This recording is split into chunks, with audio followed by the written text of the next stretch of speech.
Baik, sebelumnya Assalamualaikum warahmatullahi wabarakatuh. Perkenalkan, nama saya Helsanti Luhtitisari dengan NPM 201013011126. Di sini saya akan menjawab pertanyaan mata kuliah linguistik terapan yang terdiri dari 4 pertanyaan. Yang pertama yaitu pembelajaran pada masa COVID. Yang kedua, apa yang dapat tergantikan oleh komputer dan apa yang tidak tergantikan oleh komputer. Yang ketiga, ada pengalamanmu. Dan yang keempat, ada pendapatmu. Baik, menjawab pertanyaan nomor 1 yaitu eh, bagaimana pengalaman saat masa COVID. Baik, pembelajaran pada masa COVID itu karena dampak pandemi kurang lebih 2 tahun, siswa dimanjakan dengan pembelajaran dari rumah yang mana pelaksanaannya tidak maksimal karena tidak semua siswa dapat mengikuti pembelajaran dengan baik. Saat COVID-19 ini sudah mengubah di seluruh Indonesia ataupun di bidang pendidikan, yaitu para pendidik diharapkan untuk mencari metode yang tepat dengan perkembangan zaman sehingga proses pendidikan tidak bersifat monoton dan tidak membosankan bagi siswanya. Seperti di situasi COVID-19 ini, perlu adanya pembaharuan dalam pendidikan yang menghasilkan sumber daya yang baik. Pada COVID-19, seluruh sekolah memberhentikan pembelajaran, bukan berarti meliburkan sepenuhnya pembelajaran, tetapi diganti dengan pembelajaran jarak jauh atau disebut dengan PJJ. PJJ ini yaitu siap sekolah-sekolah tersebut tidak siap dengan sistem pembelajaran daring, di mana membutuhkan media pembelajaran seperti handphone, laptop, ataupun komputer. Kemudian tidak harus siap dengan model pembelajaran baru ini, semua benar-benar harus mempersiapkan konsep model pembelajaran pada jarak jauh dengan menggunakan aplikasi-aplikasi yang sudah terkenal saat itu, yaitu aplikasi Google Classroom, Google Meet, dan Zoom Meeting.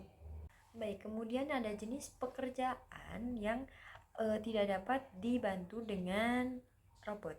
Pekerjaan yang pertama yaitu pekerjaan yang butuh empati. Pekerjaan yang butuh empati yaitu yang butuh nilai kognitif. Selain itu, ada beberapa profesi yang membutuhkan kecerdasan emosional yang mengakibatkan robot tidak dapat menggantikan itu. Kemudian yang kedua ada pekerjaan kreatif. Pekerjaan kreatif yaitu pekerjaan yang membutuhkan kreativitas dan imajinasi tidak ditekuni oleh robot. Contohnya yaitu perancang grafis, seniman, ataupun ilmuwan. Kemudian yang ketiga pekerjaan strategis dan kompleks. Baik, kali ini menurut pengalaman saya itu termasuk angkatan pandemi, yaitu angkatan 2020, di mana kelar kelas 3 12 SMA keluar langsung disambut dengan pandemi tanpa adanya wisuda. Pembelajaran jarak jauh pun dilakukan saat masa perkuliahan awal-awal, yang aslinya kita harus sapa maba, yang aslinya kita harus ke kampus untuk memeriahkan mahasiswa baru, tapi pada saat itu, pada masa saya tidak ada pembelajaran seperti itu.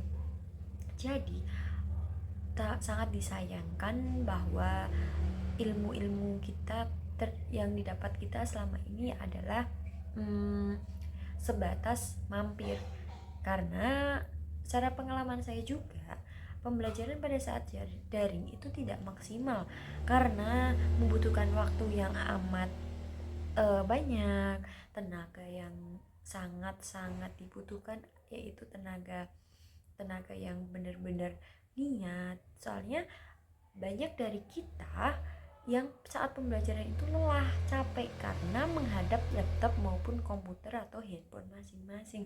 Jadi itu yang membuat kita sebagai siswa merasa bosan dan merasa jenuh saat pembelajaran daring berlangsung. Selanjutnya cerita dari saya, mungkin kebanyakan orang atau kebanyakan siswa juga yang mengalami lulusan corona, bisa disebut lulusan corona itu juga membuat membuat pelajaran yang masuk itu tidak dapat dicerna, hanya sebatas mampir dan tidak niat untuk mengikutinya. Kemudian pendapat saya tentang pembelajaran pada masa COVID yaitu pendapat saya kurang efektif karena terlihat monoton, dan juga menurut saya juga